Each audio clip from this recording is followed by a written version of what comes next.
Je souhaite la bienvenue à tous les collègues, amis, étudiants qui sont venus ici pour une rencontre exceptionnelle avec le professeur Michel Serres.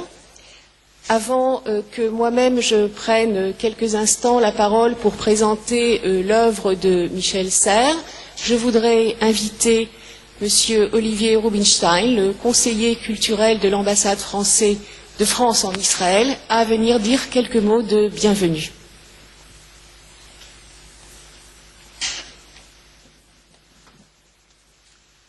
Merci Michel. Bonjour à toutes et à tous. Je suis très ému d'être ici parmi vous parce que je venais de le dire à Michel Serres. La dernière fois que j'ai vu Michel Serres, ça remonte à peut-être 20 ans ou 25 ans.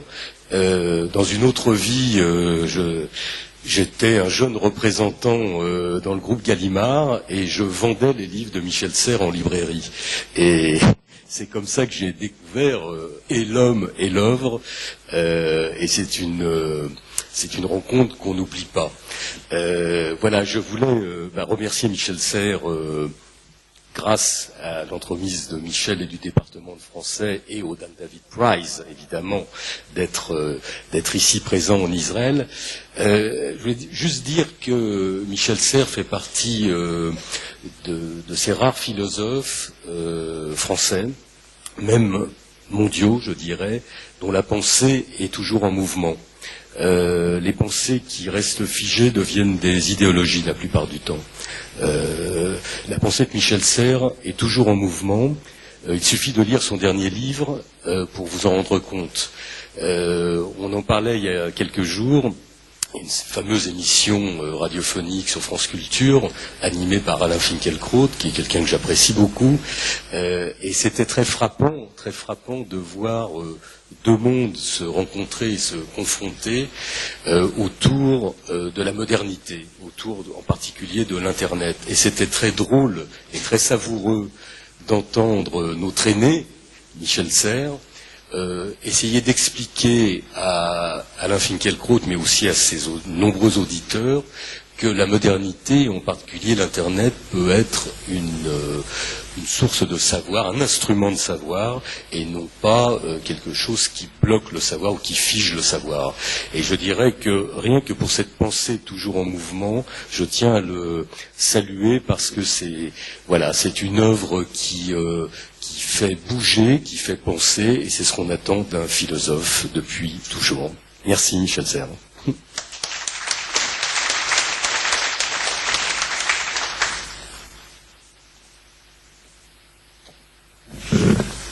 Merci Olivier. Prendre la parole au nom du département d'études françaises de l'Université de Tel Aviv pour vous souhaiter, cher Michel Serres, le bienvenu est un privilège et un honneur que je n'oublierai pas. J'ose faire la gageure de présenter en quelques mots votre œuvre qui compte à ce jour plus d'une cinquantaine d'ouvrages pour deux raisons au moins, la curiosité et la joie. Enjambez votre modestie légendaire afin de déployer, même très sommairement, la force d'une pensée, la richesse d'un voyage incessant et la jubilation d'une investigation intellectuelle en action continue pour un public venu vous écouter et pour que ce public puisse mieux comprendre la joie alerte qui vous habite lorsque votre esprit bondit avec célérité et faconde, séduite par le bonheur de votre plume, captivé par votre savoir aussi savant que pétillant, c'est le sourire aux lèvres que j'ai écrit ces lignes, et c'est le sourire aux lèvres que je les lis maintenant. Né dans le sud-ouest de la France, fils de mariniers paysans, vous avez longtemps marché et navigué dans ces lieux inhabitables que sont la haute montagne, la haute mer, le désert, espace où l'homme rencontre la planète et instaure un contact direct avec le cosmos. Chez vous, le concret et l'abstrait se nourrissent mutuellement. Aussi, votre âme d'arpenteur explique sans doute votre aventure universitaire stupéfiante par sa diversité. Philosophe, enseignant, académicien, mais aussi marin, scientifique, votre parcours atypique décrypte le monde à la lumière des nouvelles technologies du vivant et de l'information, en vous moquant bien du philosophiquement correct. École navale, école normale supérieure, licence de mathématiques, licence de lettres, agrégation de philosophie. Vous enchaînez diplôme sur diplôme, docteur S-lettres en 1968, professeur à la Sorbonne depuis 1969, professeur à Stanford aux États-Unis depuis 38 ans, professeur enseignant dans les 4 coins du monde, l'Amérique latine, l'Inde, le Japon, la Corée, membre de l'Académie française depuis 1991, vous collectionnez les succès, dont le dernier, le prix d'Anne David, à titre de reconnaissance de votre travail intellectuel exceptionnel. Vous aviez 15 ans quand le tonnerre d'Hiroshima et de Nagasaki ne vous a plus permis de rester indifférent à la crise éthique de la science. Vous dites dans l'une de vos interviews, j'ai fait de la philosophie à cause de la guerre, parce que le problème de la violence a été pour moi le problème fondamental des hommes, problème circonstanciel qui a marqué ma vie, mais qui est un problème fondamental. Et puis vous rajoutez, la guerre c'est la mort des fils. On ne tuait que des jeunes gens de 18 ans à 25 ans, en parlant de la guerre 14. On avait fait la razzia sur les fils. Abominables personnages que ces gens qui ont des statues sur les places publiques. Ils ont tué tous nos enfants. Vous entamez donc un voyage encyclopédique, conciliant la pluralité des domaines comme il se doit pour tout philosophe qui se respecte, comme le voulait la tradition philosophique qui date de l'Antiquité grecque et qui a perduré tout au long du Moyen Âge et des premiers temps modernes. Vous regrettez le partage absurde qu'a effectué l'université entre les sciences et les humanités, coupant ainsi la tradition et produisant d'un côté des instruits incultes et d'un autre côté des cultivés ignorants. Pour dénoncer un tel état des lieux, vous écrivez « Le tiers s'instruit » en 1991, dans lequel vous essayez de ponter ces deux cultures qui sont dramatiquement séparées. S'il y a une nécessité de spécialisation, cela ne signifie pas qu'il y ait une nécessité de barbarie et d'inculture. Or, il suffit de voir la laideur qui envahit nos villes pour réaliser que jamais nos décideurs n'ont été aussi incultes et barbares. Aujourd'hui, dites-vous, se multiplient l'ignorance, la barbarie et les ténèbres. Autre entrave à une véritable activité philosophique, la manie des polémiques, qui sont pour vous une perte de temps. Ceux qui ont été éduqués par la guerre ne peuvent avoir qu'une âme de paix, dites-vous. Le pacifisme que vous pratiquez dans la vie, vous l'appliquez aussi dans le domaine des idées et de la pensée. Et vous vous éloignez de toute politique et de toute velléité de pouvoir pour ne pas perdre de temps, parce que la polémique bloque l'invention, bloque l'intuition, bloque l'activité intellectuelle elle-même. Or, la philosophie, c'est l'anticipation, c'est l'invention. Vos premiers livres, entre 1968 et 1980, sont écrits sous l'égide d'Hermès, patron des chemins, des carrefours, des messagers.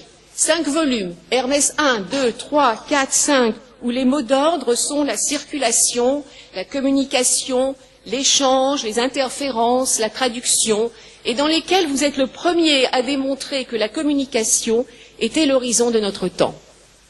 Même geste d'anticipation dans votre livre Le contrat naturel, paru en 1990, dans lequel vous attirez l'attention sur l'urgence écologique. Et vous dites, le premier encore, que notre planète n'est plus notre nécessité, mais est devenue notre fragilité.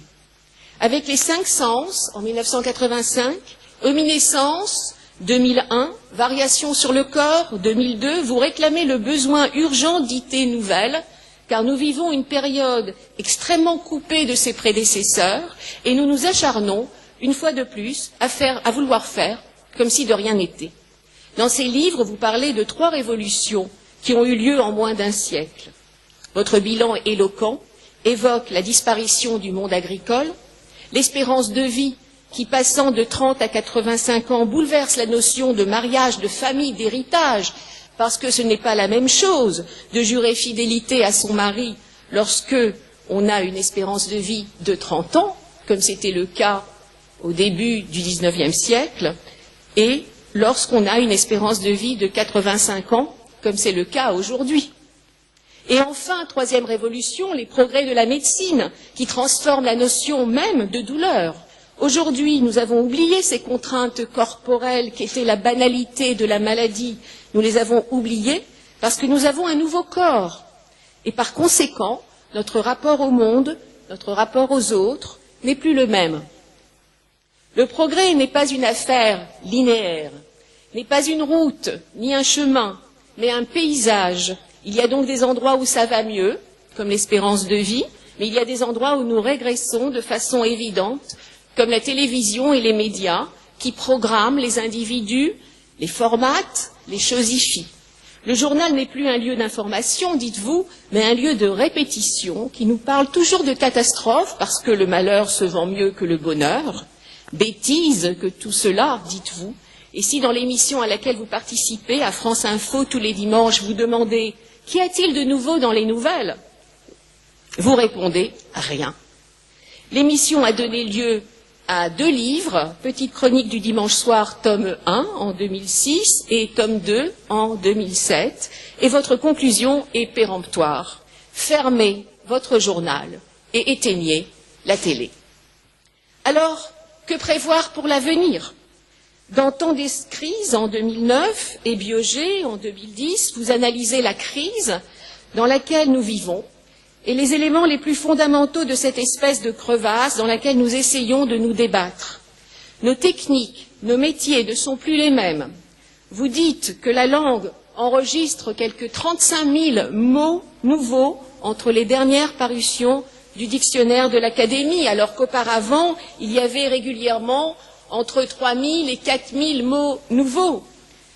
Cette énormité annonce bien une révolution. Aucun métier du début du XXe siècle ne se pratique aujourd'hui, presque aucun. Et autant de métiers nouveaux sont apparus. Et l'on peut supposer que dans 2 générations, nos petits-enfants ou nos arrière-petits-enfants parleront une autre langue.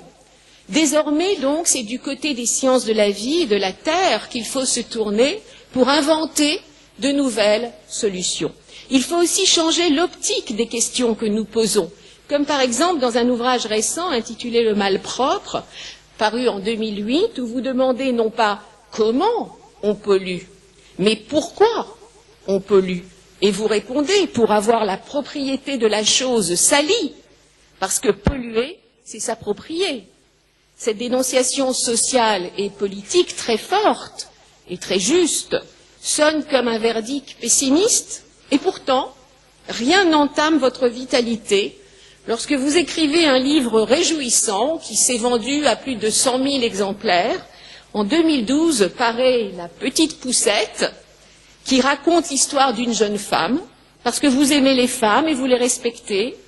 Âgée de 12 à 30 ans, votre héroïne tape avec ses 2 pouces sur son portable des textos à une allure folle.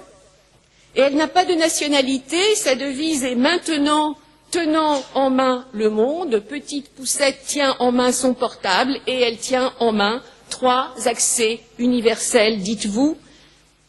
Le réseau à peu près complet de ses amis, les lieux avec le GPS, des lieux où elle n'est jamais allée, et toutes les informations possibles.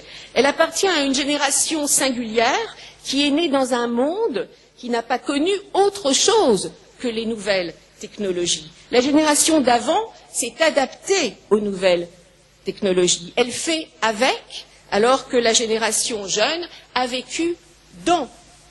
Travailler avec un outil ou vivre dans un monde formé avec ces outils, ce n'est pas la même chose. Et la question qui se pose est de savoir quelle transformation faut-il attendre de la révolution de type numérique. Faut-il avoir peur de ma tête, qui auparavant devait se souvenir, imaginer, réfléchir, et qui maintenant se trouve face à moi, dans le petit ordinateur que je tiens à la main? Vous aimez rappeler, quand vous posez cette question, que Montaigne disait que mieux vaut une tête bien faite qu'une tête bien pleine. La perte d'une fonction permet souvent de gagner 10 000 choses nouvelles. Lorsque l'homme a commencé à marcher sur ses 2 pattes, il a gagné la main. Et si l'on perd la mémoire, peut-être allons-nous gagner l'invention. Peut-être, si nous éteignons la télé, si nous ne nous laissons pas abuser par l'illusoire pouvoir de la richesse, si l'on ne cherche pas à s'approcher trop près du sommet de la pyramide sociale, car plus l'on monte et plus l'on se rapproche du mal, et si en contrepartie, l'on poursuit le projet encyclopédique du philosophe, si l'on se frotte à la diversité des cultures, si l'on prête l'oreille et si l'on ouvre son cœur pour mieux raconter des récits, pour raconter son récit. Et là, je n'ai pas évoqué vos ouvrages et vos lectures littéraires, et c'est là où vous allez prendre la parole, cher Michel Serres. Je dirais simplement pour conclure que votre invitation au voyage est un appel que je retiens, que nous retiendrons, tous et toutes ici, je l'espère. Merci Michel Serres d'être ici aujourd'hui. C'est un grand honneur et un grand bonheur de vous avoir parmi nous.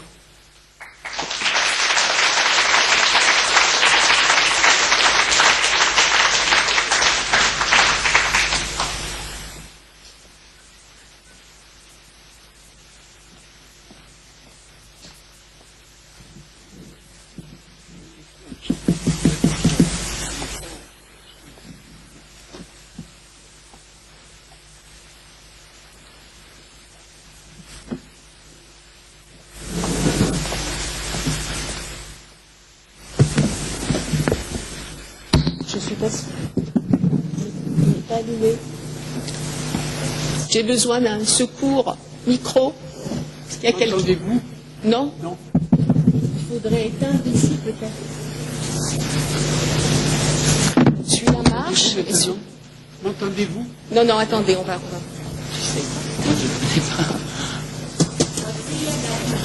Bah là, ça? Je vais changer. Voilà.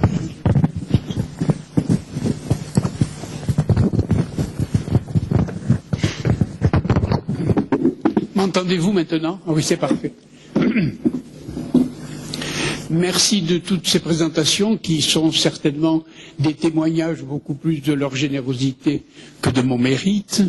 Je suis tout à fait ravi d'être ici, où je suis venu déjà une vingtaine d'années pour parler de Leibniz avec notre ami. Et je suis content que nous allions parler aujourd'hui de Petite Poucette, précisément. Et cette héroïne de notre temps, je l'appelle avec tendresse Petite Poucette, en effet, pour l'habileté diabolique avec laquelle elle envoie des textos à toute vitesse sur la console de son portable, et bien entendu, une arthrose naissante empêche les vieillards de mon âge de rivaliser avec cette rapidité. D'où la jalousie parfois des gens de mon âge à l'égard de Petite Poucette.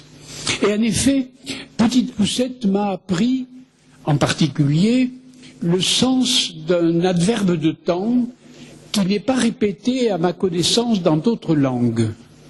Nous disons, pour parler du présent, nous disons en effet maintenant. Et lorsque nous disons maintenant, nous avons l'idée d'évoquer les choses présentes qui sont devant nous, mais nous oublions souvent ce que nous disons en langue française. Et en effet, maintenant veut dire tenant en main. Maintenant, tenant en main. Et en effet, Petite Poucette tient en main son portable, je fais le geste exprès devant vous, et tenant en main son portable, on peut lui demander, mais que tenez-vous en main? Et en effet, comme l'a dit Michel tout à l'heure, Petite Poucette tient en main plusieurs choses, et en particulier les lieux du monde, même les lieux où elle n'est jamais allée, grâce à Google Earth, grâce à GPS et toutes sortes de moteurs de recherche. Elle tient en main également toutes les informations imaginables avec Wikipédia et des moteurs de recherche qui lui permettent de se souvenir et de taper n'importe quelle information qu'elle demande. Et d'autre part, et vous ne l'avez pas évoqué, les mathématiciens, en particulier les statisticiens depuis quelques années, se sont posé un problème intéressant qui est le suivant. En combien de coups de téléphone, n'importe qui dans le monde, passant sur le campus de Tel Aviv University par exemple, peut appeler n'importe qui dans le monde résidant à Sydney ou dans le Labrador. Et il y a quelques années, la réponse à cette question statistique, c'était autour de 7 appels. Et aujourd'hui, grâce aux grands connecteurs qui sont dans l'ordinateur, le nombre de coups de téléphone nécessaires pour que n'importe qui sur la planète appelle n'importe qui est tombé à 4, exactement 4,35. Et les mathématiciens, spécialistes de statistique, appellent ce théorème du petit monde. Et voici que Petite Poucette, tenant en main les lieux, tenant en main les informations et tenant en main les personnes, habite un autre monde que le nôtre, puisque elle habite ce petit monde où en contre coup de téléphone, n'importe qui peut appeler n'importe qui. Nous sommes voisins de l'humanité. Nous habitons un autre espace. Et donc, sa devise sera maintenant tenant en main le monde. Les lieux, l'information, les personnes. Mieux que ça, maintenant tenant en main le nouveau monde dont je parle, c'est-à-dire le petit monde. Et la question que je me pose souvent, c'est qui dans l'histoire pouvait dire maintenant tenant en main le monde? Eh bien, on peut répondre à cette question en disant peut-être Auguste, empereur romain, pouvait dire cela, puisque Corneille lui fait dire dans Cinna, je suis maître de moi comme de l'univers. Peut-être Louis XIV, le roi Soleil, pouvait dire des choses pareilles, ou un milliardaire américain des années 1900. Des personnes rarissimes. Aujourd'hui, il y a sur la planète plus de 3 milliards de petites poussettes qui disent maintenant tenant en main le monde. Et je vois là quelque chose comme une utopie. Et je parlais hier justement dans la table ronde d'utopie politique. N'y a-t-il pas là une utopie à penser que 3 milliards de personnes dans le monde tiennent en main le monde? Enfin, ce nouveau monde-là. Et bien entendu, cette question va être posée comme une utopie, et il faudrait interroger le mot utopie. Et à ce moment-là, se réveille l'adversaire de Petite Poucette, le vieillard jaloux dont j'ai parlé tout à l'heure, dont l'arthrose empêche de rivaliser avec la rapidité de Petite Poucette. Alors, devant Petite Poucette, nous allons l'appeler Grand-Papa Ronchon, et Grand-Papa Ronchon va dire à Petite Poucette, quand tu dis maintenant tenant en main le nouveau monde, ce nouveau monde est simplement virtuel. Tu es dans un monde virtuel et tu as oublié le réel.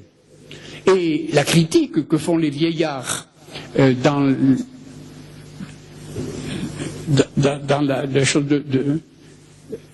l'émission de radio dont vous parliez tout à l'heure, il y avait cette querelle entre le virtuel et le réel. Alors, parlons précisément, Grand-Papa Ronchon va dire, tu oublies le réel, et tu es dans le virtuel, parce que les personnes que tu évoques, les informations que tu obtiens, et les lieux dont tu parles et que tu décris sont des lieux virtuels, ils ne sont pas réels. Et Grand-Papa Ronchon, à ce moment-là, sort de sa poche, vite, une fable de La Fontaine, et va réciter à Petite Poucette, Perrette sur sa tête ayant un pot au lait bien posé sur un coussinet prétendait arriver sans encombre à la ville. Légère et court-vêtue, elle allait à grands pas, ayant pour ce jour-là, pour m'être plus agile, cotillon simple et souliers plats. Vous vous rappelez Et cette laitière ainsi pressée comptait déjà dans sa pensée. Vous vous rappelez cette affaire-là?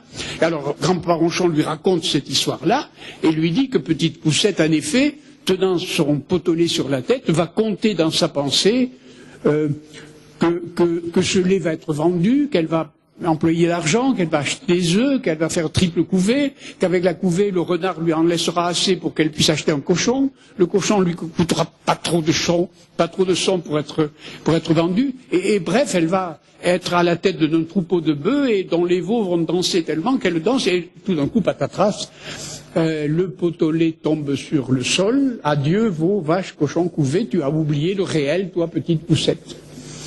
Et par conséquent, la bataille entre le réel et le virtuel fait aujourd'hui un ravage et qu'il faut considérer.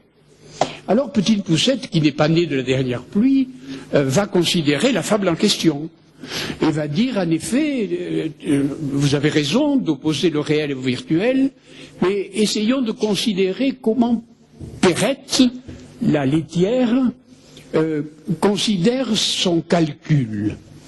Et quand elle considère son calcul, d'abord elle transforme ce lait en argent, et ensuite investit son argent dans d'autres produits, les œufs par exemple, elle fait la couvée. Oui, mais lorsque la couvée arrive, elle considère que le renard sera là et que le renard va lui manger beaucoup de poulet. Et d'autre part, quand on aura le cochon, elle considère que pour le nourrir, on va le nourrir avec du son, c'est-à-dire quelque chose qui ne vaut pas grand-chose, des retombées du moulin à farine. Et par conséquent, monsieur grand-papa Ronchon dit petite poussette, le calcul de la Perrette, la laitière, est un très bon business plan. C'est-à-dire c'est un business plan qui tient compte en effet des ennuis, des erreurs, des difficultés, du négatif, et par conséquent c'est un très bon calcul. Mais je voudrais pousser mon avantage, dit petite poussette, parce que vous remarquez, mais voyons, petite poussette est une bonne locutrice de langue française, et elle dit à grand-papa Ronchon, lorsque tu parles de capital, toi qui es un financier de la réalité, est-ce que tu as un peu oublié ce que veut dire le mot capital? Parce que le mot capital, en français, redit le mot cheptel, qui est la tête de bétail. D'ailleurs, en anglais, quand vous dites capital, vous dites cattle, qui est aussi la tête de bétail. Il y a donc dans le capital financier un souvenir oublié de ce qu'étaient autrefois les veaux, vaches, cochons couvés. Lorsque vous dites pécuniaire en français, c'est que vous avez oublié le pecus pecoris qui en latin veut dire le troupeau de moutons, le troupeau de bœufs. Et par conséquent, la réalité autrefois, c'était veaux, vaches, cochons couvés, vous avez raison, mais il y a longtemps que cette réalité est oubliée. Elle est oubliée au profit de quoi? Au profit du pécuniaire et au profit de l'argent. Mais alors, qu'est-ce que c'est que l'argent? Qu'est-ce que c'est que l'argent? Voyons, une pièce de monnaie qui a telle et telle valeur, que peut-on faire avec cette pièce de monnaie? Et petite poussette dit à grand-papa Ronchon, mais on peut faire beaucoup de choses, on peut acheter des fleurs, on peut acheter de l'eau, on peut acheter de quoi manger, on peut acheter de quoi se vêtir, on peut. Cette pièce de monnaie, elle est potentielle, elle peut. Elle est l'équivalent général. Et par conséquent, elle est virtuelle, elle est potentielle. Et le passage de la tête de bétail au capital, le passage du pécuniaire du troupeau à l'argent, c'est déjà un passage du réel au virtuel. Et par conséquent, toi, grand-papa Ronchon, tu m'as mis devant le nez la fable de Perrette et de Pot-au-lait, mais c'est un éloge du virtuel. Non seulement c'est un éloge du virtuel, puisque l'argent est virtuel, l'argent c'est l'équivalent général, c'est-à-dire le potentiel, mais non seulement c'est l'éloge du virtuel, mais regarde bien à quel point la fable de La Fontaine est une histoire de la monnaie. Et oui, parce que la monnaie autrefois, le commerce, c'était l'échange des veaux, des vaches, des cochons, des couvées, c'est-à-dire à la fois des biens très lents et des biens très lourds. Et que le passage à la monnaie potentielle a été un allègement, c'est-à-dire la monnaie s'échangeait plus vite et plus rapidement que ces populations de troupeaux très lents et très lourds, n'est-ce pas? Donc on est passé déjà du réel au virtuel. Mais quand on est passé de la monnaie au papier-monnaie, on a encore allégé. Quand on est passé du papier-monnaie à la carte à puce, on a encore allégé. Et puis on allège maintenant à la monnaie virtuelle qui en 10 puissance moins 6 secondes fait le tour du globe. Et par conséquent, légère et court-vêtue, elle allait à grands pas, pour être plus agile, cotillon simple et sous les plats, elle est à toute vitesse. C'est-à-dire, on voit très bien dans la fable de La Fontaine, non pas l'éloge du réel, comme tu dis, toi, grand-papa Ronchon, mais l'éloge du virtuel. Et par conséquent, le mot virtuel là est très bien employé, et je crois vraiment que Petite Poussette a gagné. C'est-à-dire, mais dit grand-papa Ronchon, oui, mais le lait qui était sur sa tête est tombé. Mais il n'est pas tombé à cause du virtuel, il est tombé à cause de la passion humaine, de la concurrence, la passion humaine, du désir, etc., qui n'a rien à voir avec le statut du virtuel. Par conséquent, je vous engage aujourd'hui, à partir de cette introduction concernant précisément la fable de La Fontaine et la querelle contemporaine entre le virtuel des nouvelles technologies et la réalité alléguée par les anciens, je vous engage à essayer de voir avec moi ce que signifie aujourd'hui le mot virtuel. Qu'est-ce que ça veut dire virtuel? Et en effet, nous sommes aujourd'hui dans un nouveau monde, et ce nouveau monde, induit par les nouvelles technologies, est vécu par les petites poussettes qui sont fréquentes devant moi. C'est en effet un nouveau monde virtuel. Et ce monde virtuel, il faudrait essayer d'analyser au point de vue linguistique et réel ce qu'il veut dire. Tout à l'heure, Michel Kahn a parlé de la transformation de la langue française et du dictionnaire de l'Académie. Et en effet, nous faisons toutes les semaines le dictionnaire de l'Académie. Elle a raison de dire que ce dictionnaire est tout à fait nouveau, puisqu'aujourd'hui, l'édition prochaine de l'Académie va contenir 37 000 mots différents du précédent, alors qu'en général, le gradient de différence est de 2 à 5 000 mots. Donc là, il va y avoir une coupure, et cette coupure est une photographie très précise de la transformation que nous vivons. Et c'est cette transformation qui est le sujet de Petites Poussettes et de mes derniers livres. Mais essayons de nous focaliser aujourd'hui sur le sens du mot virtuel. Qu'est-ce que ça veut dire virtuel? Et dans l'analyse que j'ai faite de l'argent en tant qu'équivalent général, et quand vous avez de l'argent, vous êtes dans le potentiel, dans le virtuel, c'est-à-dire il est possible d'acheter ou ceci, vous avez le choix. C'est quelque chose déjà très abstrait et qui ressemble un peu, d'ailleurs ça a été inventé à peu près en même temps, qui ressemble un peu à un nombre. Vous savez, on dit le numérique. Aujourd'hui, pour caractériser notre civilisation, on dit la civilisation numérique. Mais qu'est-ce que ça veut dire le nombre? Mais quand on dit 1, 2, 3, 4, on veut dire aussi bien un homme, un arbre, un pot au lait, une vache, un veau, n'importe quoi. Par conséquent, le 1 est déjà un équivalent général, n'est-ce pas? Un peu comme l'argent. Et quand vous dites le X de l'algèbre, le X a n'importe quelle valeur. Par conséquent, vous voyez comme se met à abonder dans notre civilisation du virtuel. Nous sommes virtuels dans les 3/4 de nos paroles sans le savoir. Un peu comme tout à l'heure nous disions maintenant sans savoir que nous disions. Eh bien, Petite Poussette gagne beaucoup dans la discussion avec Grand-Papa Ronchon en disant mais nous sommes virtuels le plus souvent. Dans l'argent, nous manipulons du virtuel. Dans les chiffres, nous manipulons du virtuel. Quand nous faisons de l'algèbre, nous sommes encore dans le virtuel. Que veut dire le virtuel?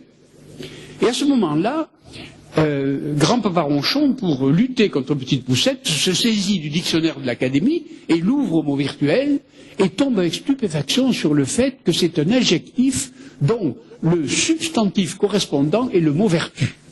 Et le mot vertu. Alors, qu'est-ce que c'est que cette vertu? Eh bien, le plus ancien des usages du mot vertu se trouve au XVIIe siècle, et vous êtes spécialiste de littérature française, vous le savez beaucoup mieux que moi, où Pascal écrivait dans les Pensées la vertu apéritive d'une clé. Qu'est-ce qu'une clé? Eh bien, une clé, c'est un appareil ou un outil qui a la vertu, c'est-à-dire la fonction, l'essence de pouvoir ouvrir une serrure. Il disait aussi la vertu attractive d'un croc. C'est-à-dire un croc permet d'attraper, et par conséquent, et d'ailleurs, Molière se moquait assez de ces médecins qui disaient la vertu dormitive de l'opium. Vous vous rappelez de ça? Donc, vertu a un sens moral, mais d'abord, ça a un sens, j'allais dire, ontologique. C'est-à-dire, c'est l'essence même d'un objet. La vertu d'un objet, c'est en vertu de la loi de Newton que les pommes tombent. Vous voyez, en vertu de. Ça veut dire en raison de. C'est la raison d'être. Et par conséquent, la vertu, c'est une raison d'être. Ah, le virtuel serait donc notre raison d'être? Le virtuel avoisinerait la vertu des choses au point que nous pourrions dire que le virtuel serait la vertu des hommes? Ah ben, non seulement nous manipulons du virtuel, mais nous serions nous-mêmes des personnes virtuelles? Eh bien, je crois que oui. Je crois que oui. Je crois que c'est même cela qui nous distingue des animaux. Dans l'évolution au sens darwinien du terme, dans l'évolution en remontant très haut, on remonte vers des animaux que les biologistes appellent volontiers des automates génétiques. Et les automates génétiques vivent selon la séquence d'un instinct qui est toujours en acte. C'est-à-dire, ils font toujours la même chose, ils font toujours des gestes qui sont requis par les nécessités de l'environnement. Et à mesure que l'évolution s'avance et qu'on passe des automates génétiques vers des animaux plus développés, à ce moment-là, le schéma rédit de cette répétition formatée va s'ouvrir peu à peu dans un éventail de choix possibles, dans un éventail de virtualité, dans un éventail de possibilités. Et c'est ainsi que certains animaux, par exemple des insectes, vont conquérir des environnements de plus en plus divers. Pourquoi? Parce qu'ils peuvent le faire. Un animal comme une société d'insectes habituée à tel climat tropical va tout d'un coup conquérir un climat de plus en plus ouvert et va peut-être remonter quelquefois vers les climats tempérés ou polaires. Et en bout d'évolution, l'être humain va avoir un éventail si ouvert de possibilités qui va alors lui-même, avec beaucoup de souplesse, pouvoir survivre sur des plages tropicales, quasi tropicales comme Tel Aviv, mais aussi bien au Québec, dans des latitudes extrêmement froides, aussi bien dans des déserts, aussi bien dans des zones tempérées, et ainsi de suite.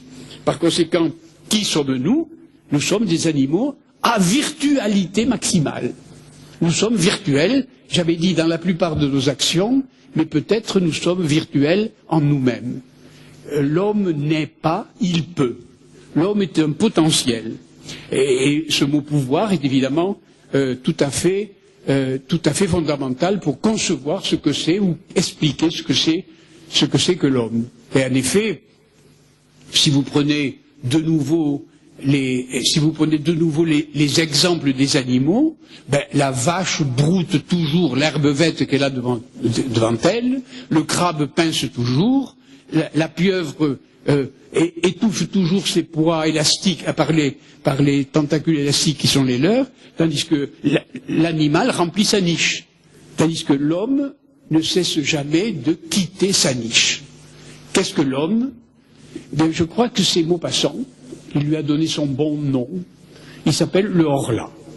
Le Horla, c'est pas celui qui habite là, c'est pas celui qui a une niche comme le crabe qui a une niche comme la pieuvre, qui a une niche, etc. Non, il n'a pas de niche, il habite ailleurs. Horla. Maupassant, dans un texte célèbre, va l'appeler le Horla. Et par conséquent, l'homme rêve d'embarquement pour s'y taire, et il va mentir aux évidences, il va nier l'environnement, il va projeter des utopies, nous parlions tout à l'heure d'utopie, et il va même faire des choses folles. Vous avez sans doute conscience que lorsque Cyrano de Bergerac fait une telle tirade sur son nez, tant de chair sur tant d'os, vous pensez bien que personne n'a un nez pareil, et qu'il se vante de ce... J'ai du mal à le dire, qui se vante de cet organe que les mâles... voyons...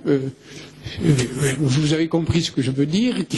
Oui, et il s'en vante d'autant qu'il n'est pas très bon à ce point de vue, puisqu'il n'arrive pas à avouer son amour à Roxane. Il faut que ça soit la nuit, que ça soit un autre qui parle.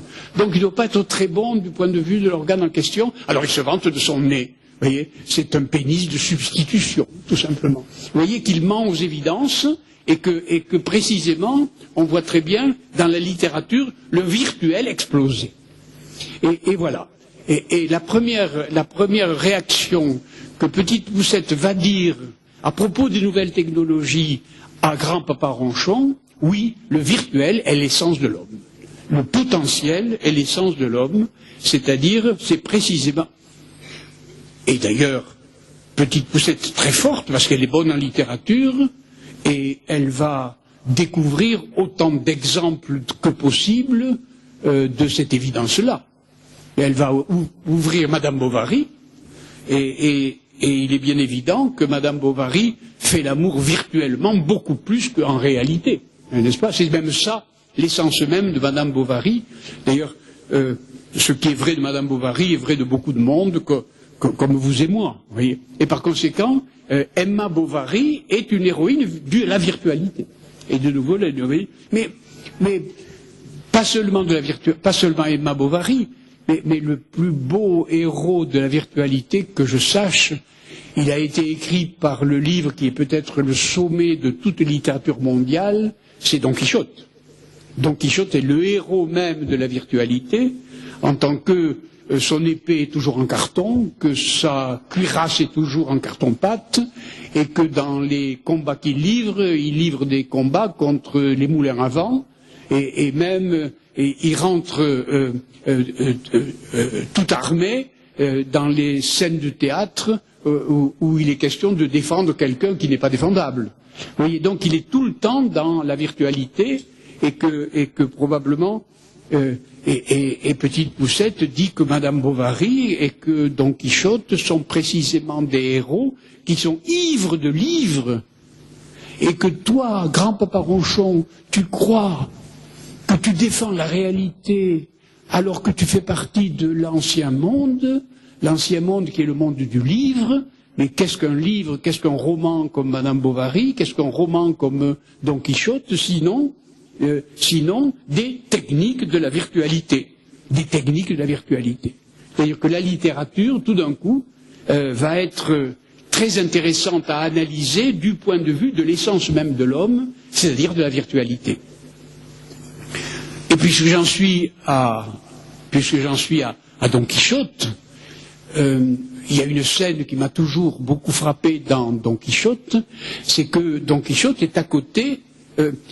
J'ai mis en scène en commençant un couple, le couple de Petite Poucette, l'héroïne de la virtualité, et Grand-Papa Ronchon, le héros de la réalité, le héros du pot-au-lait, vous vous rappelez. C'est lui qui tient le rôle du réel, et elle qui tient le rôle du virtuel. Ah oui, mais il en est de même précisément dans ce vieux livre qui s'appelle Don Quichotte, où Don Quichotte est le héros du virtuel, l'épée en carton-pâte, n'est-ce pas, et le combat contre le moulin à vent, tandis que Sancho Panza, avec un gros ventre plein d'êtres, et il chevauche sur son âne, et c'est un assigné du réel. Lui, il représente le réel. Et représentant le réel, Don Quichotte l'envoie, l'envoie comme messager, porter un message d'amour à son amante Dulcinée. Il lui dit, va voir cette princesse dans un palais extraordinaire, tu la verras, elle est d'une beauté étincelante, et remets-lui ce message d'amour. Et sur son âne, Don Quichotte part, le gros ventre plein de réalité, et il arrive dans une campagne où il trouve une bergère réellement d'une saleté répugnante, en train de diriger des troupeaux, un peu moins sale qu'elle, vous voyez, et il revient voir son maître Don Quichotte, et lui dit, tu sais, ta princesse, ben c'est une bergère, cette beauté n'est pas si belle que ça, d'autre part elle est sale, comme disait Virgile, immanior ipsa, elle est encore plus sale que ses troupeaux. Et Don Quichotte lui répond mal. Moi je voudrais répondre à la place de Don Quichotte. Je voudrais lui dire, écoute, Sancho Panza, est-ce que tu sais ce que ça veut dire aimer? Est-ce que tu sais, Sancho Panza, ce que ça veut dire l'amour? Mais l'amour, c'est ça. C'est précisément trouver une bergère, dans cet état-là, habillée de haillons, et en effet, peut-être pas d'une beauté resplendissante, mais précisément dire d'elle que c'est la princesse absolue. Et que c'est elle précisément qui est la princesse d'une beauté étincelante, etc. Et c'est ça aimer. Et c'est ça aimer. Et par conséquent, on rentre peu à peu dans la réalité profonde de l'homme, et on s'aperçoit que non seulement il a des pratiques de la virtualité qui sont peut-être quelquefois plus réelles que le réel, mais qu'il est lui-même une potentialité extraordinaire du point de vue de la vie au sens de Darwin, mais que dans ses actes et ses sentiments, il manipule précisément cette virtualité. Dans le cas de Dulcinée, précisément, c'est la scène la plus fondamentale. Oui, lorsque j'aime une femme, eh bien, c'est vrai que c'est une femme ordinaire comme vous et moi, mais moi, quand je l'aime, précisément, elle devient une princesse d'une beauté étincelante, elle est dans un palais, etc. Et c'est précisément Don Quichotte qui a raison. C'est pas l'ânier du réel qui a raison, c'est Don Quichotte qui a raison, et donc le virtuel, c'est justement ça. Et le virtuel, là, c'est justement la vertu. C'est la vertu. Quand vous aimez ainsi une femme, vous pratiquez une vertu. C'est ça la vertu, le mot virtuel étant la vertu. Il y a quelque chose d'intéressant dans le potentiel et dans le virtuel, et c'est un peu, je vous demande un peu d'attention parce que c'est un peu de philosophie. Voyons, c'est très simple. Ce potentiel est tel qu'il n'est pas en acte toujours. Et quelqu'un qui a de la vertu, c'est-à-dire on ne devrait pas l'appeler vertueux, on devrait l'appeler virtuel. Pourquoi? Mais parce que celui qui a de la vertu ne la met pas en acte toujours. Parce qu'il la mettait en acte toujours, on le considérerait comme un hypocrite, comme quelqu'un comme un hypocrite qui se met toujours en théâtre, n'est-ce pas? Donc, un homme vertueux est modeste. Et il est d'autant moins en acte qu'il est vertueux. Il est d'autant moins en acte qu'il est virtuel. Et peut-être à la limite même celui qui est le plus puissant. Oh, puissant, ça veut dire potentiel. Ce vertueux est très puissant, mais cette puissance, il la met jamais en acte. C'est précisément la modestie. Et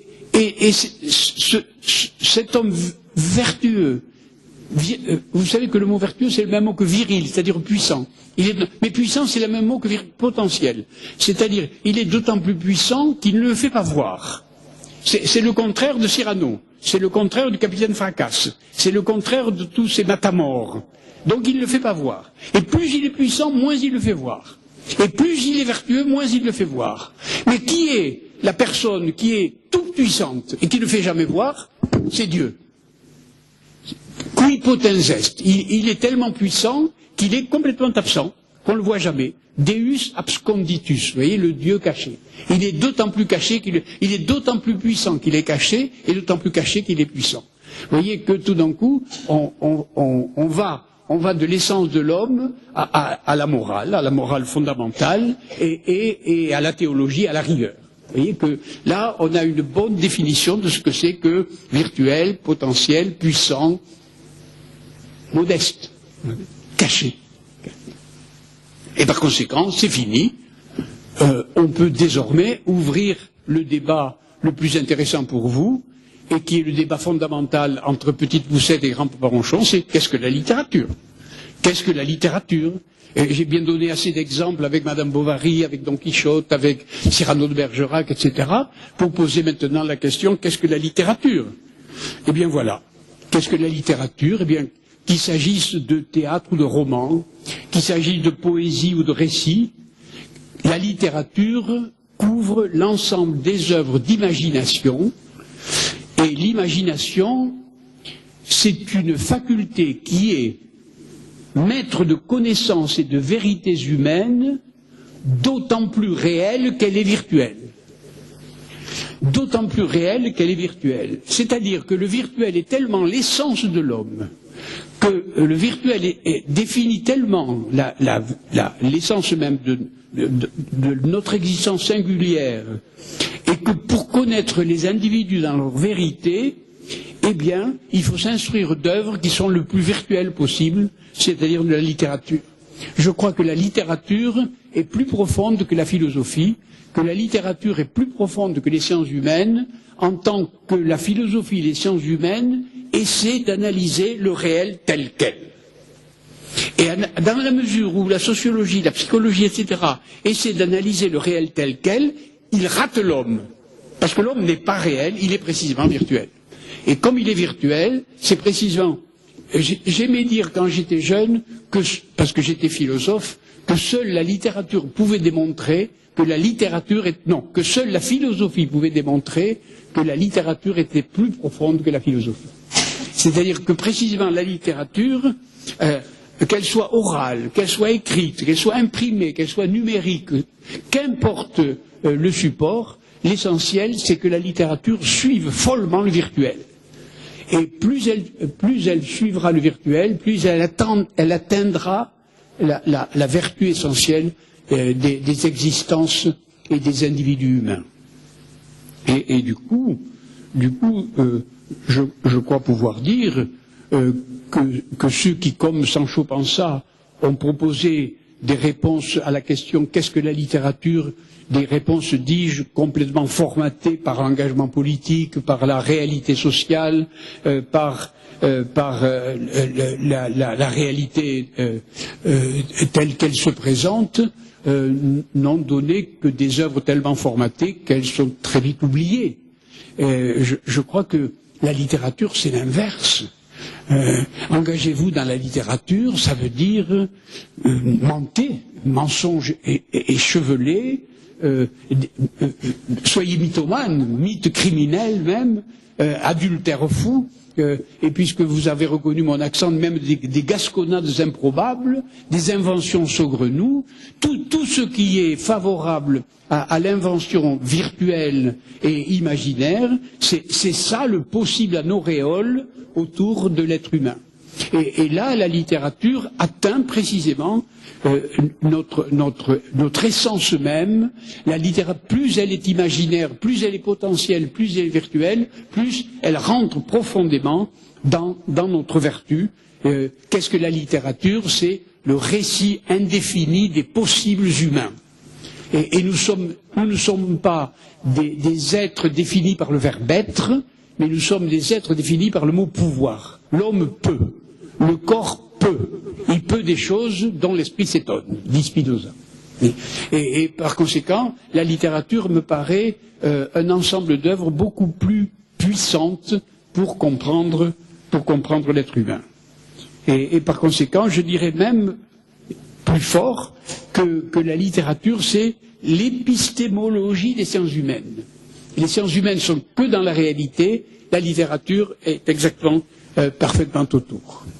Alors, maintenant que j'ai défini ce que c'est que la littérature, je voudrais retourner non seulement vers grand-papa Ronchon qui tient le poste du réel, mais aussi du côté de Sancho Panza qui tient le poste de l'âne réel avec son ventre plein d'êtres, et me retourner maintenant, alors que nous sommes entre académiciens de l'Académie française, c'est-à-dire des champions de la littérature, nous allons retourner maintenant vers mes amis de l'Académie des sciences et leur demander leur avis sur cette question. Dire à mes collègues de l'Académie des sciences, voilà, moi je suis un littéraire, j'ai reconnu que Petite Poucette avait raison, que les nouvelles technologies déclenchent du virtuel, mais ceci est ce qu'il y a de profond dans l'aventure humaine, de plus profond dans l'aventure humaine, et par conséquent, vous, scientifiques, est-ce que vous êtes d'accord avec moi?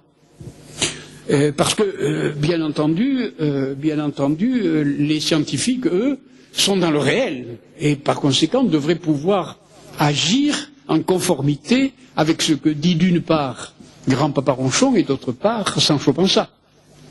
Alors, je frappe à la porte de l'Académie des sciences et je rencontre mes collègues. Et mes collègues me disent, alors je rencontre le mathématicien, et le mathématicien dit, tu sais, tu as parlé des nombres, puis tu as parlé du Lix de l'algèbre, tout ça c'est du virtuel, je suis d'accord avec toi, mais maintenant c'est bien pire que ça. Il y a le calcul des probabilités, c'est du probable, c'est du possible, et d'autre part il y a la prolifération des géométries, dont on ne sait pas vraiment si c'est la réalité ou pas, et puis il y a des programmes, des algorithmes, etc. Oh, il y a très longtemps que les mathématiques sont des sciences du possible et du virtuel. Donc, je suis avec vous.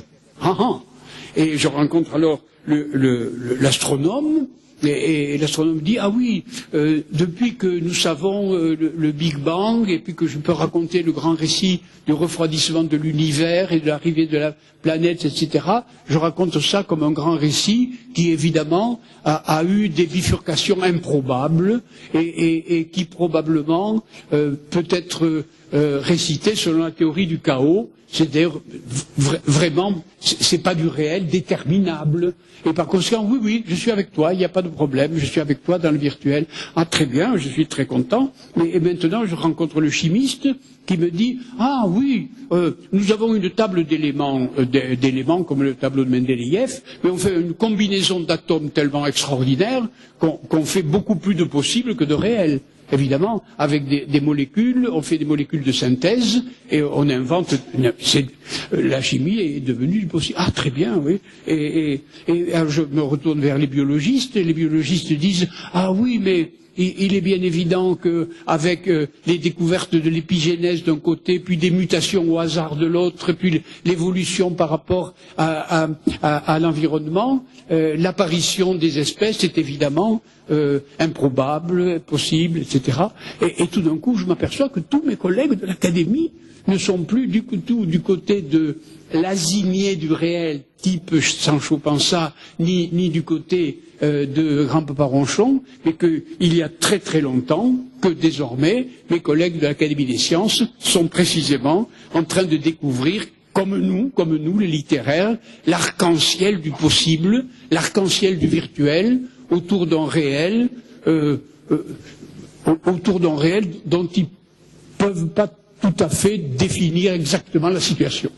Ils sont donc dans le possible comme nous, et tout d'un coup, vous appeliez, Michel Kahn tout à l'heure, vous célébriez la gloire d'un autre héros que j'ai appelé autrefois, il y a 30 ans de ça, le tiers instruit, vous vous rappelez, celui qui est à la fois littéraire et scientifique. Eh bien voilà, je célèbre devant vous, chers amis de l'Université Tel Aviv, les nonces du tiers instruit, avec petite poussette, c'est-à-dire le tiers instruit, eh bien c'est l'homme qui sait à la fois que le virtuel fonctionne dans la littérature telle que je l'ai dit, avec non seulement Madame Bovary, mais le Horla, mais Don Quichotte, etc.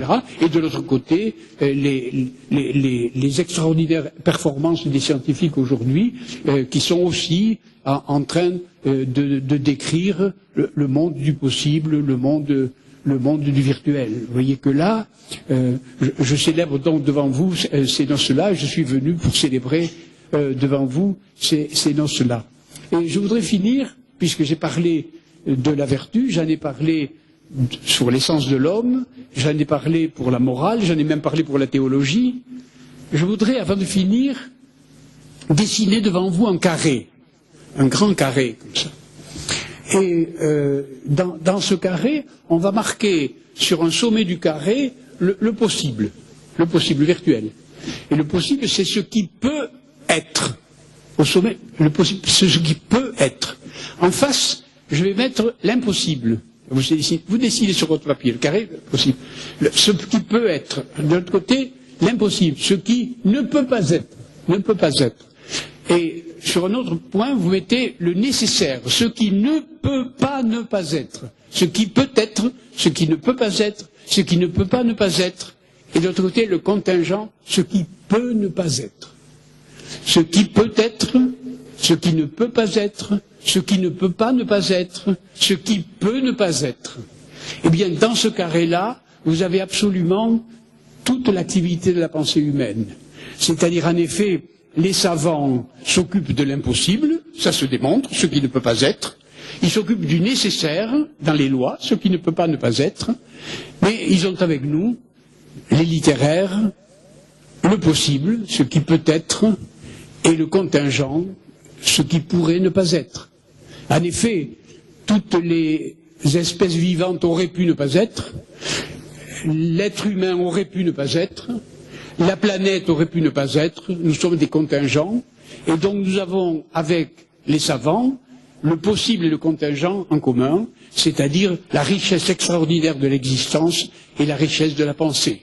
On appelle ça en philosophie le carré des modes possibles, nécessaires, contingents, impossibles, le carré des modes. et du point de vue de la vertu, cela correspond exactement, et je finirai par là, par la vertu de modestie. Merci beaucoup.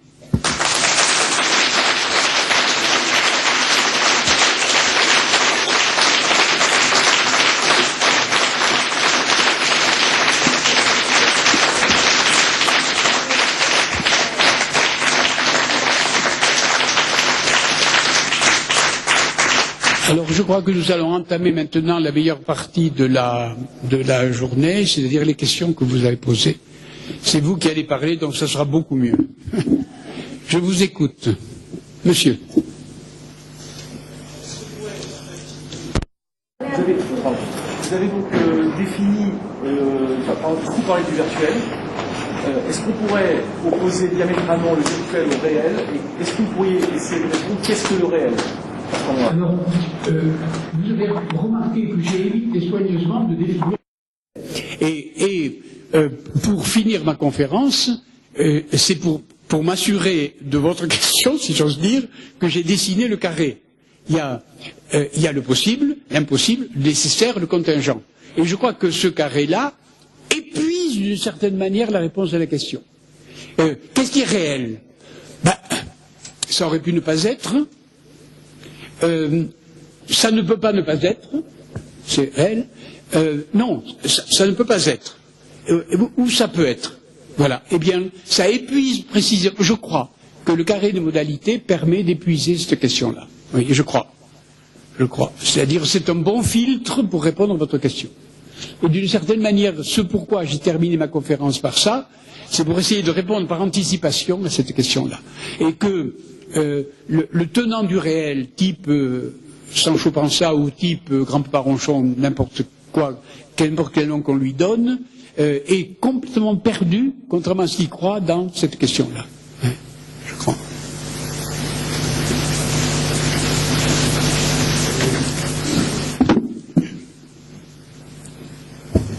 Merci beaucoup.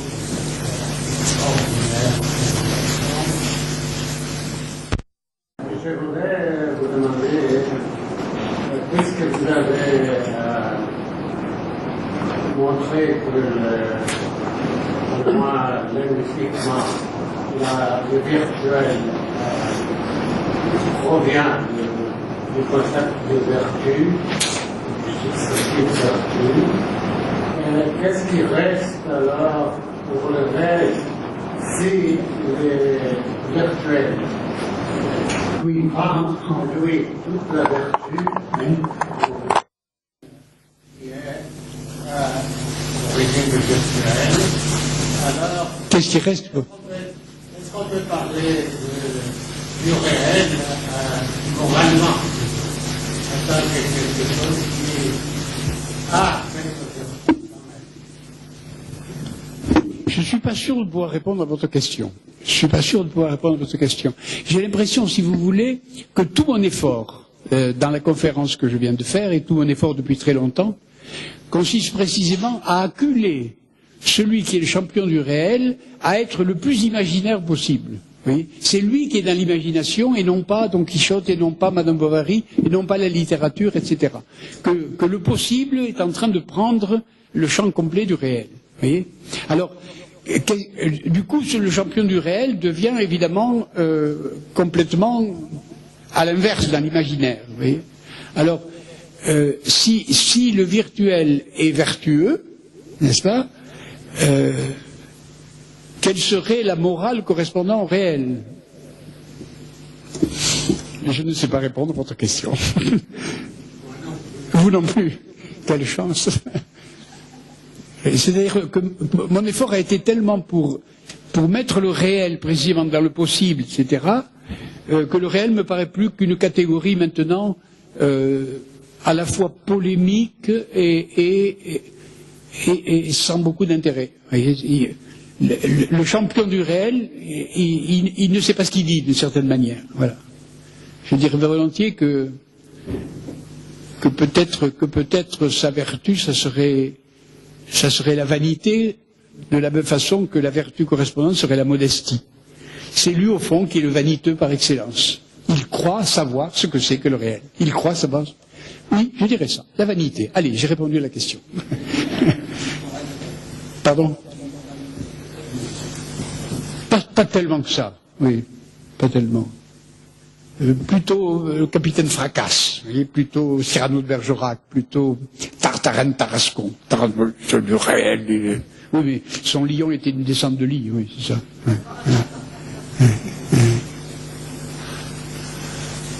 D'autres questions? Madame? J'ai un micro. Oui. J'aimerais vous demander, est-ce que la théorie que vous venez d'exposer me rappelle la théorie de Gaston Bachelard, ça veut dire à travers toute son œuvre? De qui donc? Gaston Bachelard. Ah, peut-être. Et par exemple, dans quel livre? Je pense qu'en général, il a fait tout le chemin d'un philosophe de la science vers un philosophe de la littérature, vers un théoricien littéraire. Oui, je vois ce que vous voulez dire. En effet, dans l'œuvre de Gaston Bachelard, dans sa totalité, en fin de compte. Voilà, il y a une double œuvre, une qui est d'épistémologie de la physique d'une part, et d'autre part de critique littéraire des éléments, l'eau, l'air, la science, voilà, c'est ça. Et comme moyen de connaissance. Oui, mais alors dans ce cas-là, la réponse, je peux vous répondre très facilement. J'ai dit le contraire. Parce que l'œuvre de Bachelard, elle est coupée en deux absolument. C'est-à-dire qu'il y a d'un côté l'imagination au travail, qui n'a rien à voir avec la science, et d'autre part, le travail scientifique de l'autre, qui n'a rien à voir avec la poésie. Et il insiste sans arrêt sur cette coupure. Alors que moi, j'insiste sans arrêt sur l'alliance. Voilà. Alors, vous avez raison de présenter le parallèle avec Gaston Bachelard, à la condition que ce parallèle soit quasi antithétique. C'est-à-dire, ce que j'ai démontré là, c'est que la catégorie du possible est en train d'envahir à la fois la question qu'est-ce que la littérature et qu'est-ce que précisément l'avancée scientifique. Alors que lui, au contraire, il dit le travail scientifique est un travail du réel travaillé, du réel souvent, d'ailleurs il emploie presque le mot falsifié, si vous voulez, et de l'autre côté la littérature qui donne alors tout à fait libre cours à n'importe quelle folie imaginaire. Voyez. Alors là, pour lui, c'est une coupure entre deux cultures. Et moi, mon travail, ça a toujours été de construire le tiers instruit. Au fond, votre parallèle est bon, mais voilà, c'est antithétique. Bon, merci. Madame? Dans le mot que vous écrivez... Je ne l'entends pas, mais on va vous passer le micro.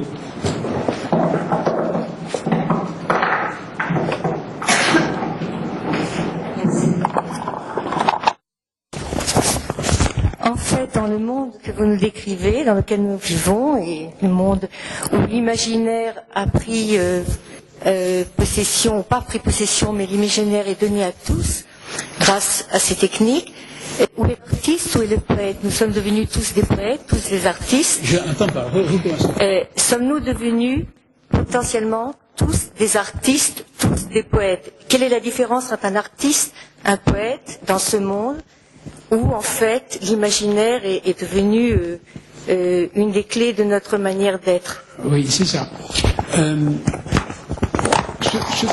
Ce que j'ai voulu dire, c'est que depuis, c'est pas nouveau. D'une certaine manière, je suis parti des nouvelles technologies, c'est-à-dire du monde actuel, mais pour montrer que ce monde actuel ne faisait que développer des choses qui étaient déjà là depuis presque l'origine de l'homme. Et en particulier, je crois que Michel l'a dit tout à l'heure, la révolution de l'informatique aujourd'hui, ou du numérique, c'est la troisième. C'est-à-dire, il fut un temps où on était seulement dans l'ère orale et qu'on a inventé l'écriture, et ça a été une transformation extraordinaire, l'arrivée de l'écriture. Les prophètes écrivains d'Israël, c'est ça, c'est les contemporains de cette révolution qui consacre l'écriture. Et puis, ensuite, il y a eu une seconde révolution qui a été l'arrivée de l'imprimerie, et ensuite, la troisième révolution, c'est l'arrivée du numérique, c'est-à-dire du virtuel. Mais dans chaque cas, il s'agissait du virtuel. C'était ça mon idée. Alors, précisément, aussi bien dans l'ère écrite que dans l'ère imprimée que dans l'ère numérique, il est bien clair que l'artiste dont vous parlez, ou le poète dont vous parlez, c'est celui qui, dans l'œuvre écrite, dans l'œuvre imprimée ou dans l'œuvre numérique, arrivera à un certain type d'excellence. Alors, bien sûr, nous sommes dans le virtuel, tous, mais certains d'entre nous arrivent à une excellence d'expression qui se trouve sur le support considéré. Mais, je le répète, c'est tout à fait nouveau ce qui nous arrive, mais c'est nouveau compte tenu du fait que ça nous est arrivé déjà 2 fois. Vous voyez ? Et donc, quand je dis que la virtualité est du côté de Petite Poussette, mais elle était aussi du côté de Madame Bovary au XIXe, mais j'aurais pu le dire aussi bien de l'Iliade et de l'Odyssée. L'Odyssée, c'est un voyage imaginaire, il n'y a pas de doute. Vous voyez, chez les lotophages mangeaient du lotus, et le lotus, c'était déjà une drogue qui permettait de rêver. Voilà, tout simplement. Donc, mais bon, qui sera le poète, qui sera le romancier de génie? Ben, c'est celui qui arrivera à une expression d'excellence dans les cas en question. Madame?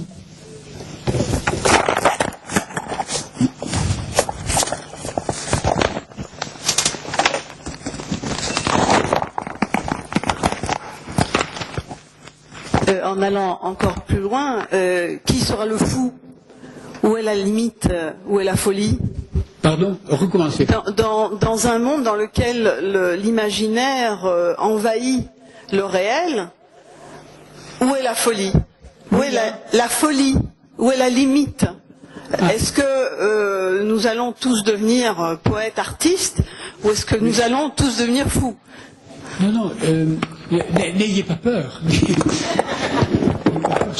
C'est pas si affolant. Je disais simplement que nous ne quittons pas le réel, madame. Notre réalité est sculptée par le possible. Il n'y a rien de plus réel que l'argent. Or, qu'est-ce que c'est que l'argent? Je l'ai essayé de l'expliquer dans mon analyse de Perrette et le Potolet. Si c'est l'équivalent général, alors ce que vous avez en main quand vous avez un billet de $100 ou n'importe quoi, vous avez en main du possible. Je peux avec ça acheter ceci, cela, ou ne pas acheter, ou le placer. Donc c'est du possible. Donc c'est du réel, mais ce réel est sculpté par le possible. Et c'est vrai quand vous comptez, c'est vrai quand vous faites de l'algèbre, etc., etc. Et par conséquent, c'est le réel qui recule devant notre activité. Notre activité réelle vient du virtuel qui sculpte notre réel. Ouais. Et le poète ou l'artiste ne fait pas autre chose que nous, mais nous le faisons autrement, tout simplement. Voilà. Le réel humain. Ma conférence était finalement une sorte de description de ce que c'est que le réel humain et que la littérature est une excellente expression du réel humain, peut-être la meilleure. C'est ça que je voulais dire. Plus je vieillis, plus j'ai de l'admiration pour la littérature. C'est-à-dire, au fond, un grand philosophe, c'est quelqu'un qui raconte. Voilà, qui raconte. Et Platon raconte aussi bien que Pascal raconte, Diderot raconte, Voltaire raconte, etc. Vous voyez, il y a dans le récit quelque chose qui est assez profond pour toucher la réalité humaine. Il n'y a pas de plus grand raconteur que Montaigne. Montaigne, ses essais, c'est un caravansérail de récits. Monsieur, madame. J'ai une petite question qui va comme ça. Vous dites que la monnaie, l'argent, c'est du potentiel. Ça a une valeur à propos de quelque chose. Et les mots même. Et la langue, le langage. Exactement. Les mots. Encore mieux. Non seulement la langue, madame, mais même l'écriture. Parce que ce qu'il y a de remarquable, un des événements les plus extraordinaires qui se soit passé sur la planète, d'une certaine manière, c'est ce qui s'est passé, disons, au premier millénaire avant Jésus-Christ, où tout d'un coup, dans une ère où nous habitons, là en ce moment, à peu près dans le Moyen-Orient, ont été inventés tout d'un coup l'écriture, la géométrie et l'alphabet. C'est-à-dire l'alphabet, c'était exactement la même. On peut faire de l'alphabet la même analyse que l'argent. L'alphabet, chaque lettre de l'alphabet ne signifie rien du tout. Mais dès le moment où vous les combinez d'une certaine manière, vous pouvez avoir potentiellement tel sens, vous pouvez avoir telle signification, et ainsi de suite. Par conséquent, les lettres de l'alphabet peuvent être analysées exactement comme on analysait. Et alors, l'argent a été inventé à peu près à la même époque, dans la même zone du Moyen-Orient.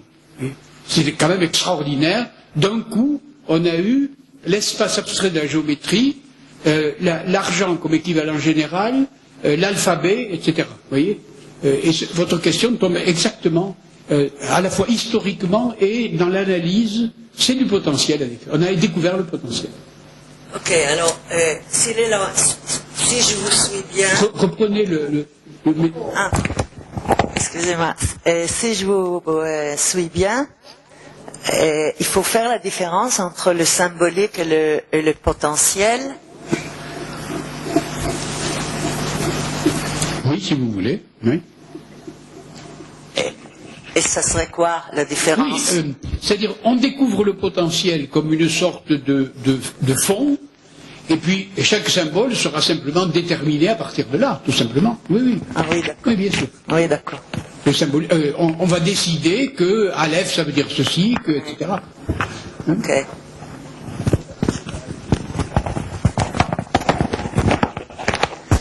Vas-y.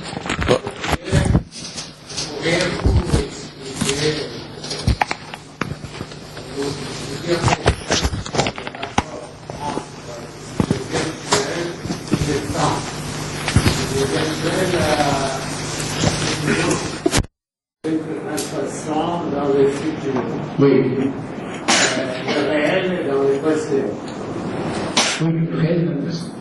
Alors, il y a dans ce petit monde, ce nouveau monde que vous décrivez, il y a une certaine... quelque chose manque là-dedans. C'est le temps réel, c'est ça? Quelque chose... Voilà. Je comprends. Oui. Oui. Oui, il y a une redistribution des places par rapport à l'ancien monde. Et on voit très bien comment par exemple, ce pourquoi j'ai commencé par maintenant, c'est parce que je définissais le temps. Et puis ensuite, j'ai défini l'espace et le réel. Mais dans maintenant, il y a quelque chose d'intéressant, c'est ça redéfinit le présent. Et ça redéfinit exactement ce que c'est que le présent. Et vous avez raison. Dans votre question, la réponse à la question à laquelle j'ai pas su répondre tout à l'heure, lorsque vous avez dit le réel c'est le passé. C'est ça. C'est-à-dire que le réel c'est ce qu'on ne peut pas changer. Or, ce qu'on ne peut pas changer, c'est précisément le passé. En effet. C'est peut-être ça la bonne réponse à la question. Le réel c'est le passé. Et c'est pour ça que Sancho Panza et Grand-Papa Ronchon sont les gens du passé. C'est ça, c'est les gens du passé. Si j'ai bien compris, la manière dont vous... Où êtes-vous? Voilà. Ah, bravo. Si j'ai bien compris la manière dont vous décrivez le virtuel, c'est comme s'il était autonome, c'est comme s'il se développait tout seul par une espèce de déterminisme, et que l'homme n'avait pas de rôle à jouer. Donc ma question est, où est la décision humaine, la décision humaine par rapport au virtuel? Et c'est un peu par rapport à votre... Je voulais juste terminer en disant que c'est un peu par rapport à votre discussion avec Finkielkraut, où je pense que Finkielkraut est un littéraire, certainement un littéraire, et je pense qu'il y a peut-être une incompréhension de votre part, parce que lui, il introduit la notion de décision par rapport au virtuel. Très bien. Ça, c'est vraiment une très bonne question. Revenons, si vous voulez, en arrière. Et reprenons, si vous voulez, l'analyse que j'ai pu faire rapidement de l'évolution vitale. Vous le voyez, d'une certaine manière, l'automate génétique n'a pas de décision à prendre. C'est-à-dire, il fait les gestes formatés qui correspondent exactement à la niche qu'il occupe. Et par conséquent, il n'a pas de décision à prendre. Et à mesure que l'évolution avance, l'évolution vitale avance, les zones de virtualité vont commencer à augmenter. L'éventail va s'ouvrir. C'est-à-dire, le manque de décision, c'est quand on est adapté à la niche, adapté au réel. Puis l'éventail va s'ouvrir. Et l'éventail, c'est celui du virtuel. Et plus il y a de virtuel, plus il y a de décisions à prendre. Vous voyez ce que je veux dire?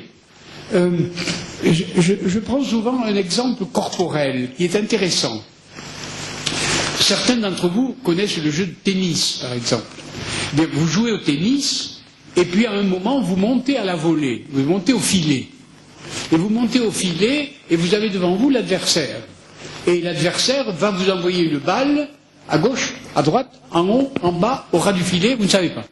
Et par conséquent, votre corps est obligé de tenir compte de tous les endroits où ça peut arriver. Vous voyez ce que je veux dire? Et tout d'un coup, étant donné que la balle va arriver là, la décision va être prise de se mettre là ou de se mettre là, de mettre la raquette. Par conséquent, il y a un éventail de virtuels extraordinairement ouvert et la décision va être prise de façon foudroyante. Par conséquent, théorème 1 est unique, plus il y a de virtuels, plus la décision va être prise. Et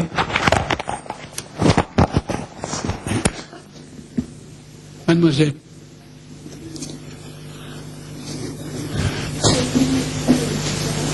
Oui, ça va, oui. Il y a encore la dame là, oui.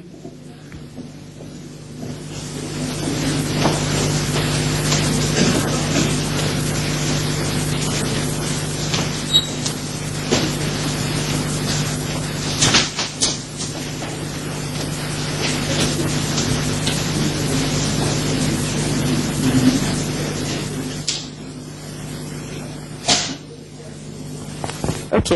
En fait, j'ai juste une petite question sur le monde imaginaire et sur ce monde du réel. Est-ce que vous ne pensez pas que tout ce monde juste, je sais pas, l'ordinateur qu'on vit aujourd'hui, ça ne bloque pas au final ce monde littéraire qui est très riche et très grand et très autour de l'homme, comme vous avez dit tout à l'heure? Recommencez, j'ai mal entendu la question.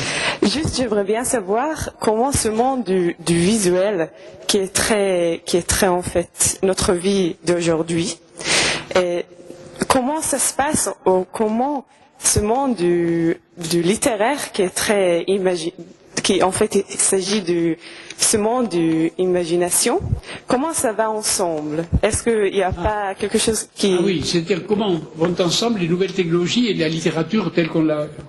C'est ça? Oui, c'est ça. Bon. Par exemple, est-ce que dans 100 ans, on va lire encore Madame Bovary? Madame Bovary. Voilà. Très bonne par question. exemple. Très bonne question. Alors, pour répondre à cette question, évidemment, je ne suis pas Madame Soleil, je ne peux pas imaginer comment ça va se passer dans 100 ans. Ça, je ne peux pas le faire. Mais ce que je peux faire, c'est essayer de répondre justement par le passé, dont on parlait tout à l'heure. Avant l'invention de l'écriture, il y avait des aèdes, c'est-à-dire des chanteurs, puisque la seule communication possible, c'était la voix, c'était l'oral. Alors il y a un couple que je vais appeler le couple support-message. Support, c'était le corps, et le message passait par la voix. Et à ce moment-là, la littérature, la poésie était portée par les chanteurs, les aèdes, et dans certaines civilisations encore, en Afrique, on dira les griots africains. Vous voyez, les chanteurs pré-homériques. Tout d'un coup arrive l'écriture, et c'est à ce moment-là que la littérature change. Et à ce moment-là, il y a des textes qu'on appelle l'Iliade, l'Odyssée, dont on dit que ça recopie certains textes oraux, mais on n'en sait rien. Mais arrive une littérature parfaitement nouvelle, et vous êtes vous-même mieux averti que moi par le fait que les prophètes écrivains d'Israël, c'est ça. C'est la littérature engendrée par l'arrivée de l'écriture. Très bien. Et bien entendu, ça a donné la littérature qu'on sait. Tout d'un coup, arrive l'imprimerie, et au moment de l'imprimerie, à l'arrivée de l'humanisme, arrivent des littérateurs comme Montaigne, Erasme, Rabelais, etc., qui n'ont plus rien à voir avec la littérature du Moyen-Âge. Vous voyez bien la tête que fait le docteur de Sorbonne du Moyen-Âge lorsqu'il regarde Gargantua et Pantagruel. Rien à voir. Eh bien, à chaque fois que le couple support-message se transforme, le corps, la voix, l'écrit, le papier et l'écrit, la littérature va changer. Et il est probable qu'il y aura, dans 10 ans, dans 20 ans, j'en sais rien, une littérature propre au nouveau couple support-message. C'est hardware, software. C'est le dur et le doux, pour dire en français. Bon, vous voyez ce que je veux dire? C'est-à-dire, à chaque transformation du support, il y a eu une transformation, d'une certaine manière, de la littérature et de la... Et d'ailleurs, il y a déjà eu, et s'il y a des scientifiques parmi vous, ils le savent abondamment, il y a déjà eu une transformation en profondeur de la science dès lors qu'on a utilisé le nouveau couple. Et il y a en ce moment une transformation profonde de la culture, et en particulier de la culture littéraire. Ça, on peut le prévoir. Comment ça se fera, je n'en sais rien, mais on peut prévoir, étant donné ce qui s'est passé dans le passé. Il y a eu des mêmes transformations. C'est-à-dire, la transformation du support transforme la connaissance humaine, et les pratiques culturelles humaines. Elles sont complètement changées à l'écriture, elles sont complètement changées à l'imprimerie, et elles sont en train de changer aujourd'hui. Nous vivons cette transformation. Et lorsque Michel Kant disait que entre la langue française d'aujourd'hui et celle de demain, il y a 37 000 mots de différence, c'est la photographie du changement. Oui. Et la littérature suivra, ou est en train de suivre. Alors, est-ce qu'on lira Madame Bovary? Au moment de la transformation de l'imprimerie, on a continué à lire l'Iliade.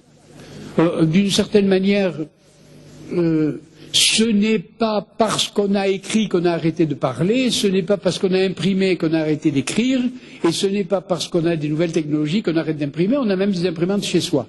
Vous voyez, il y a une sorte de cumul quelquefois. Michel, ça marche. Bien, je vous remercie, nous vous remercions tous. À très bientôt, chez nous, encore une fois à Tel Aviv. Merci à vous.